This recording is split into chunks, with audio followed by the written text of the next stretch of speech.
जीतू पटवारी एक नेता है कांग्रेस के, उन्होंने ये बोला है कि सबसे ज्यादा अगर कोई शराब पीती हैं औरतें तो मध्य प्रदेश में पीती हैं। तो इसको लेके काफी एक उसमें जरूरत क्या थी, मीडिया ने ही खंडन कर दिया, क्योंकि मीडिया ने इंडेक्स दिखा दिया ना।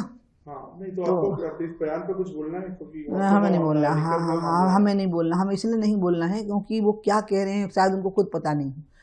क्योंकि हमारे क्षेत्र में आदिवासियों का बहुत बड़ा एरिया है और आदिवासी में स्त्री पुरुष में शराब पीने में भेद नहीं होता, लेकिन वो जो शराब पीते हैं वो ऑर्गेनिक होती है, महुए के फल से बनी हुई होती है, उसमें कोई मिलावट खराबी है कि नहीं मुझे नहीं पता, क्योंकि वो स्वस्थ रहते हैं, प्रसन्न रहते हैं। सबसे बड़ी बात है कोई आदिवासी शराब पीने के बाद दुर्व्यवहार नहीं करता, व्यभिचार नहीं करता, किसी बच्ची के साथ छेड़खानी नहीं होती, कोई हिंसा नहीं करते, आप समझ गए, किसी को कोई अवरोधक खड़ा नहीं करती, उनकी भोजन की व्यवस्था का एक अंग है और उसमें स्त्री और पुरुष का भेद नहीं है। लेकिन अगर आप कहोगे कि तो आप तो जो पी रहे हैं वो आपका कलेजा छलनी कर रही है, आपकी बुद्धि भ्रष्ट कर रही है, इसलिए वो पता नहीं क्या बोल रहा है बेचारा, जिसका नाम आप ले रहे हो। मैं उसकी बात पर कमेंट नहीं करना चाहती क्योंकि ना बिना सोचे समझे बोल देता है वो। मैंने उसको कई बार समझाया भी है कि तू सोच समझ के बोला कर।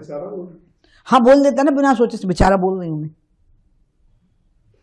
बिना सोचे समझे बोल देता है। मैं उसको कई बार, एक दो बार उसने मुझे फोन किए तो मैंने कहा जीतू तू एक ही काम कर ले, तू पार्टी में एक ही बचा नहीं चाहते, कांग्रेस लगभग सफाया हो रहा है, कांग्रेस खत्म हो गई कांग्रेस, क्योंकि जो हैं वो रिटायरमेंट में चले गए हैं,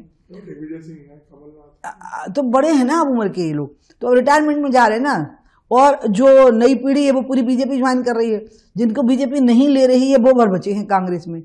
एक्चुअली ये तो बीजेपी की चॉइस है कि हमको इनको लेना है कि नहीं, तो सब जाना चाहते हैं। सब आना चाहते हैं तो मैं तो नहीं, मुझे यही लग रहा है क्योंकि सब चले तो जा रहे हैं पूरे टाइम कांग्रेस से छोड़ के बीजेपी में। तो मैंने जित्तू को कई बार कहा, छोटा भाई जैसा है, प्रिय है मुझे बहुत, मैंने कहा जित्तू तू अटपच कुछ भी बोलता रहता है, थोड़ा रिस्पॉन्सिबिलिटी से बोला कर, लड़का पढ़ा लिखा है, योग्य है, वो बोल देता है। अब ये भी बोल दिया और मीडिया वाले ही दिखाने लगे, पता है वो जो इंडेक्स दिखाने लगे कि नहीं ऐसा नहीं है। हाँ मीडिया ने ही खंडन कर दिया ना, मेरी जरूरत नहीं थी एक्चुअली।